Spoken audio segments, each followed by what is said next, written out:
Noté que, cuando Trump fue elegido por segunda vez, hubo cierto optimismo cauteloso en Moscú. Supongo que la suposición, o la esperanza, era que un siglo de conflicto entre Estados Unidos y Rusia podría llegar a su fin, porque gran parte de él, por supuesto, tenía que ver con el comunismo. Y luego, después de la Guerra Fría, se trataba de preservar, esencialmente la arquitectura de seguridad de la Guerra Fría, lo que acabó reavivando la misma lógica de la Guerra Fría con Rusia. Pero la idea de que en un mundo multipolar, los rusos y los estadounidenses pudieran ser realmente amigos, si no aliados, resultaba atractiva, que quizá pudieran llegar a la raíz del conflicto. Aún así, la fe en Trump ha disminuido. Sigue hablando de sanciones contra Rusia, de la necesidad de presionar su economía.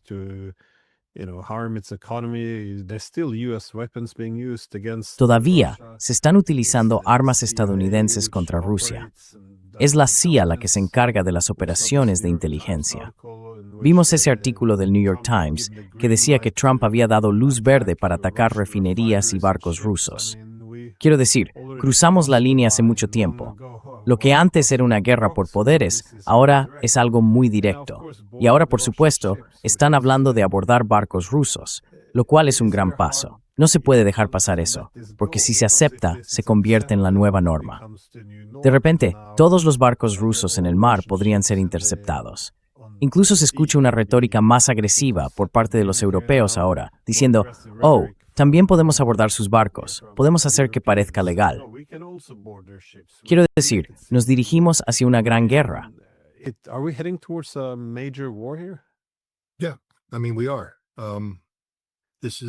Sí, quiero decir, lo estamos.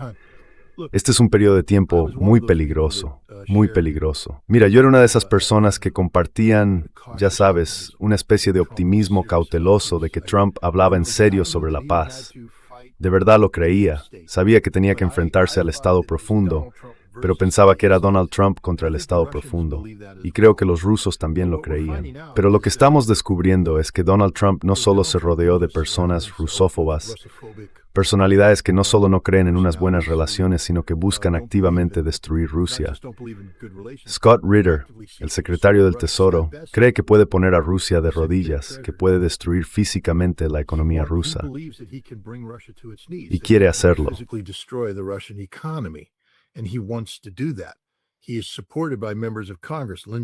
Cuenta con el apoyo de miembros del Congreso. Lindsey Graham es uno de ellos.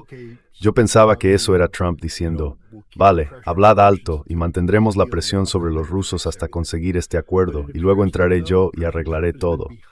Pero parece que no, que el presidente Trump ha estado detrás de este plan de estrangulamiento económico desde el principio, que todo lo que hacía con Rusia era una mentira, era una trampa. Aquello de Alaska nunca fue en serio. Quiero decir, de verdad, a veces me deja alucinado. Julia Gurganus fue la antigua oficial nacional de inteligencia para Rusia-Eurasia en 2016 y dirigió la evaluación de la comunidad de inteligencia de 2017, que afirmaba que Donald Trump estaba confabulado con los rusos para robar las elecciones de 2016. Ella sabía que era mentira.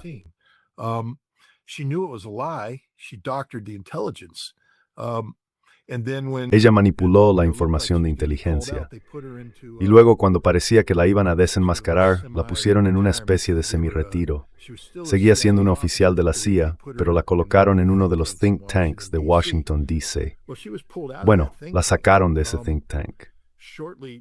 Poco antes de que eso ocurriera, John Ratcliffe, el director de la CIA, fue sometido a un blanqueo de emergencia. Supongo que había descubierto que Tulsi Gabbard se preparaba para publicar el informe Gates y otros informes que revelarían el engaño y la criminalidad de la comunidad de inteligencia al fabricar un caso contra Trump en relación con Rusia.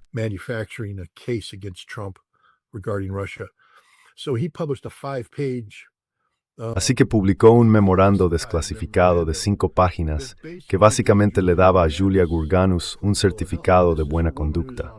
Esta es una mujer que ha declarado, odio a Donald Trump y quiero hundir a Donald Trump.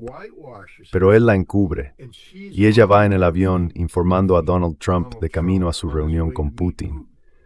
Antes pensaba que eso había sido solo un gran error, Ahora creo que Donald Trump sabía que esta era una mujer que odiaba a Rusia y que él, Donald Trump, había conquistado a la CIA diciéndoles, no soy un agente ruso, soy el peor enemigo de Rusia, soy la peor pesadilla de Rusia. Decidme qué tengo que hacer para tenderle una trampa a Putin. Tell me what I need to do to set Putin up. I believe Trump went to Alaska. Creo que Trump fue a Alaska para tenderle una trampa a Vladimir Putin. ¿Y cómo se le tiende una trampa? Se utiliza a Kirill Dmitriev. Se crea esta noción artificial de que las sanciones pueden levantarse y cuando se levanten será un glorioso renacimiento económico para Rusia y Estados Unidos. Entonces lo que ocurre es que Putin se lo cree, regresa y comienzan a celebrarse reuniones. Ya sabes, queremos revitalizar la producción de petróleo en el norte. Bueno, llamemos al alcalde y al gobernador, formad un comité y decidnos qué necesitamos hacer, cuáles son nuestras principales prioridades. Y la gente empieza a planificar para los tiempos mejores que están por venir.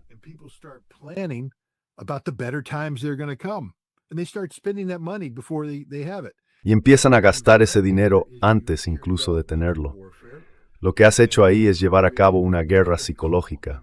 Has creado una quinta columna dentro de Rusia, personas que ahora anticipan el levantamiento de unas sanciones que por cierto nunca se van a levantar. Pero entonces Trump dice que no se van a levantar por culpa de Vladimir Putin. Él es el responsable. No estoy contento con Putin. Creo que Putin es el problema. Creo que Putin es esto.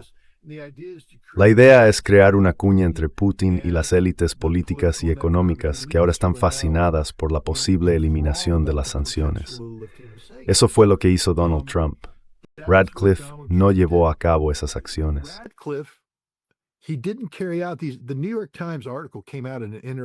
El artículo del New York Times salió en un momento interesante porque coincidió literalmente con el intento de asesinato contra Putin.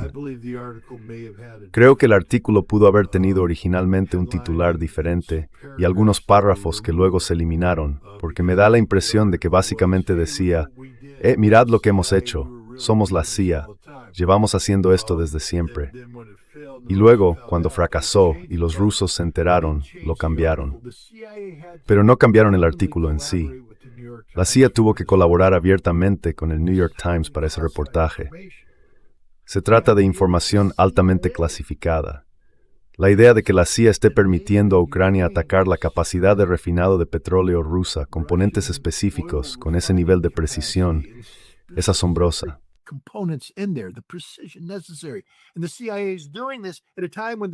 Y la CIA está haciendo esto en un momento en que el presidente habla sobre el espíritu de Alaska. Significa que es una trampa, es una mentira. Nunca existió un espíritu de Alaska. La CIA está en guerra con Rusia hoy, en guerra con Rusia. La CIA está matando a rusos.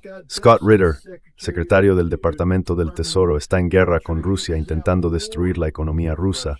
Marco Rubio está en guerra con Rusia, buscando su aislamiento. Recuerden, Rubio tiene un doble cargo, y aquí es donde entra la máxima perversidad, porque puede ser el secretario de Estado y decir, oye, estamos totalmente a favor de la diplomacia.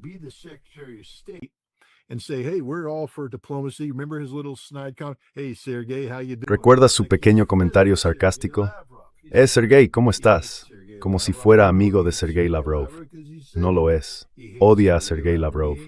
Sabemos que odia a Sergei Lavrov porque él mismo dijo que lo odia. Odia a todos los rusos, pero finge ser diplomático. Luego se pone el sombrero de asesor de seguridad nacional, donde no rinde cuentas a nadie más que al presidente.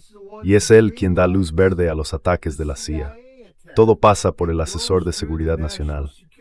La CIA pasa por él. El Departamento del Tesoro pasa por él. Rubio está dirigiendo esta campaña antirrusa, asesor de Ninty Destrusal.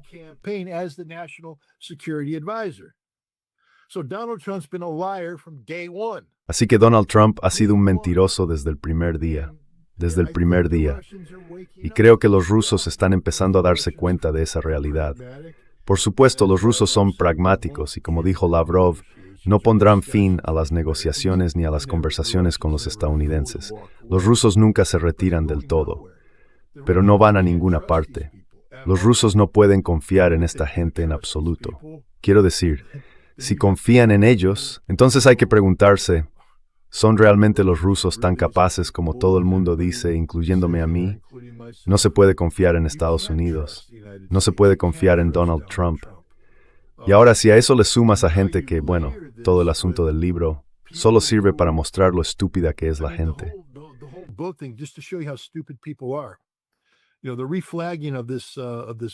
Sabes, el cambio de bandera de este barco, este petrolero, creo que era un barco ganés, o no, quizá un barco ganés, ya sabes, cambió de bandera durante el proceso. No es ilegal, no es normal, pero no es ilegal. Pero los rusos utilizaron un procedimiento que solo tiene legitimidad en aguas territoriales rusas. Es una especie de cuestión de derecho interno. Realmente no se aplica a los barcos en alta mar.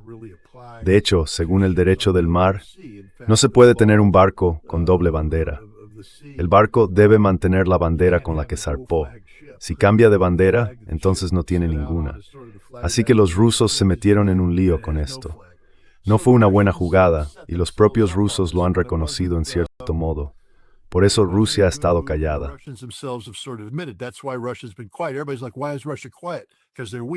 Todo el mundo dice, ¿por qué Rusia está callada? Porque son débiles. No, se equivocaron. Reinscribieron el buque bajo una bandera de forma que no se puede hacer cumplir.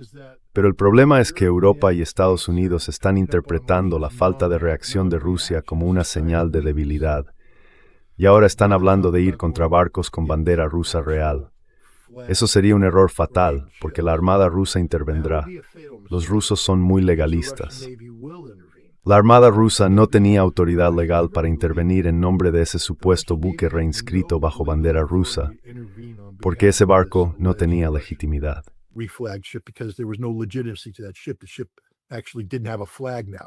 El barco en realidad ya no tenía bandera por lo que había ocurrido. Pero eso no significa que la Armada rusa no vaya a intervenir si atacas un barco ruso. Y ahora los británicos dicen, bueno, vamos a cambiar nuestras leyes para poder abordar barcos. Los daneses dicen, vamos a demostrar a los estadounidenses que somos miembros realmente importantes de la OTAN y vamos a abordar barcos. Y los noruegos también quieren abordar barcos. Ahora todo el mundo quiere abordar barcos rusos. Los rusos os van a matar. ¡Mataros! ¿Cómo se puede ser tan estúpido? Bueno, es una pregunta retórica, porque ya sabemos la respuesta. Muy estúpido.